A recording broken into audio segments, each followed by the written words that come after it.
Okay. So today I'm going to start with my trans check-in like usual. Um, and I have a little bit of a longer check-in today because I started um, a different form of HRT. So if you are squeamish or squeaky about needles, this is your little mini content warning to listen to a different check-in or wait until the scene changes and then we'll be done talking about it. Um, I won't get super, I don't know. I'm just going to talk about what it was like. So, um, yeah.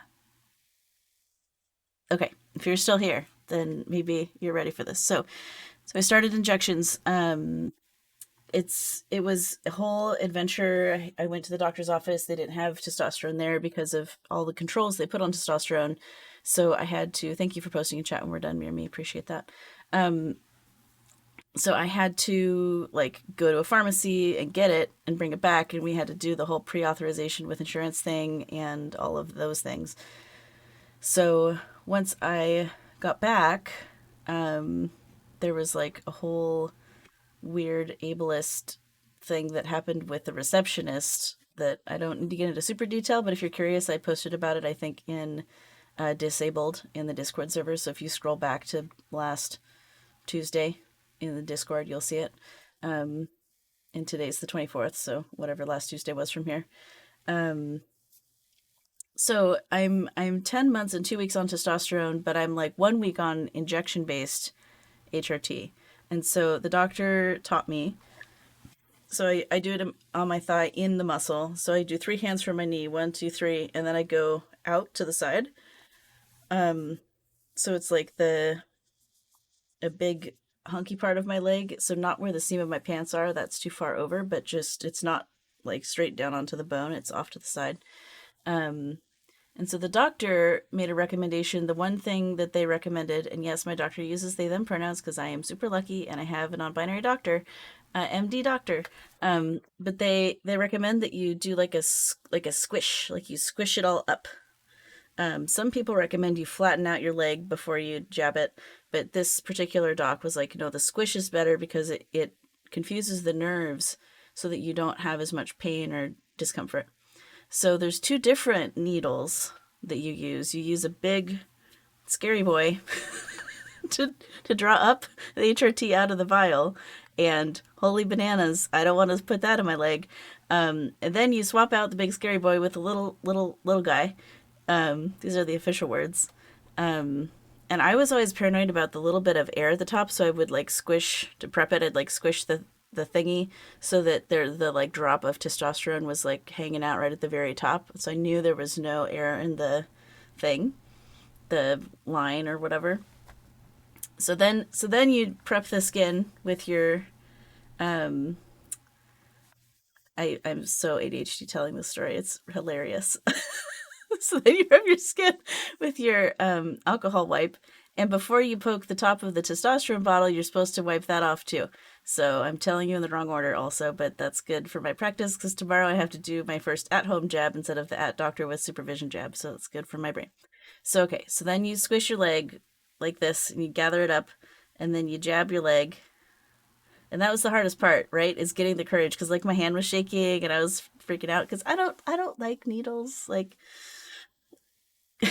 one time my top surgeon, I told him that I am very averse to pain and very sensitive, and he laughed and said, most men are like that. And although I'm not a man, I'm non-binary. I felt offended and affirmed in my gender all at the same time by that comment.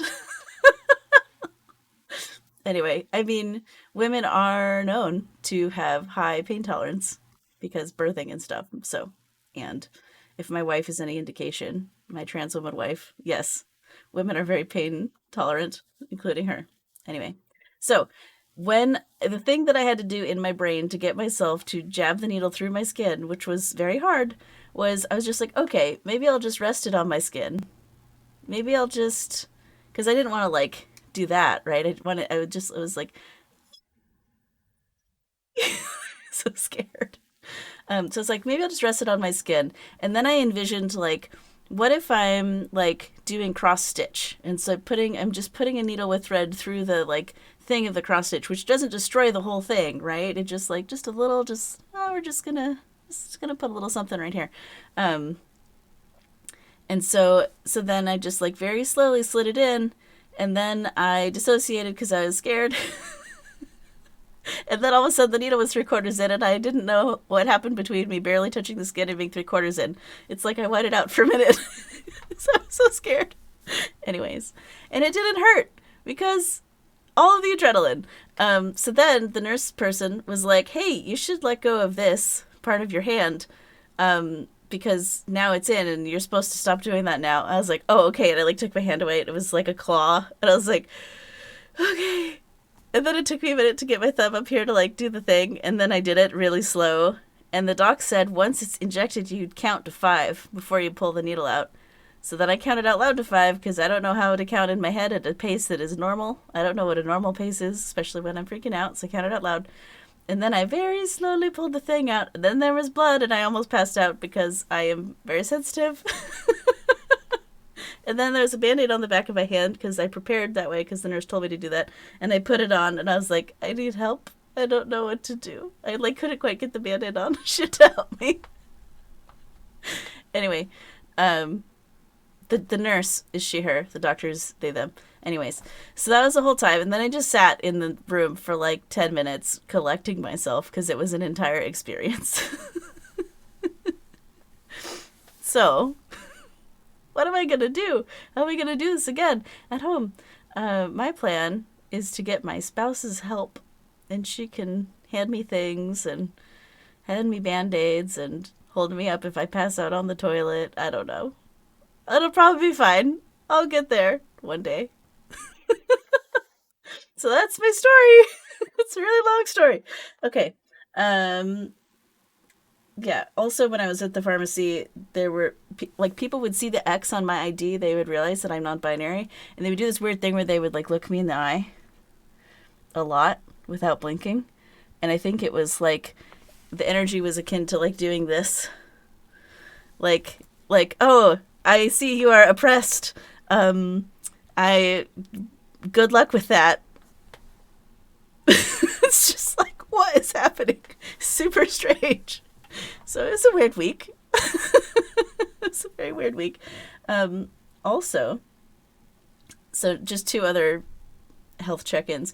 Apparently, you can get acne on your head because I have it all over both sides of my head. It started before the injection testosterone, but it's funny to me that it's like really happening like this week, right when I'm getting the injections. Maybe it's the additional stress. Probably that's it, actually, now that I'm talking about it.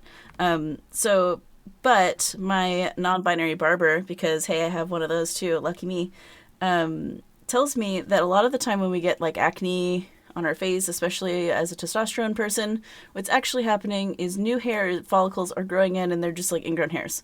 So it's productive. It's not just acne because of acne. It's like I'm actually growing more hairs places, which is a goal of mine. So that's a whole thing. Okay, so the last thing is last night, for the first time in over a year, I had spots of blood.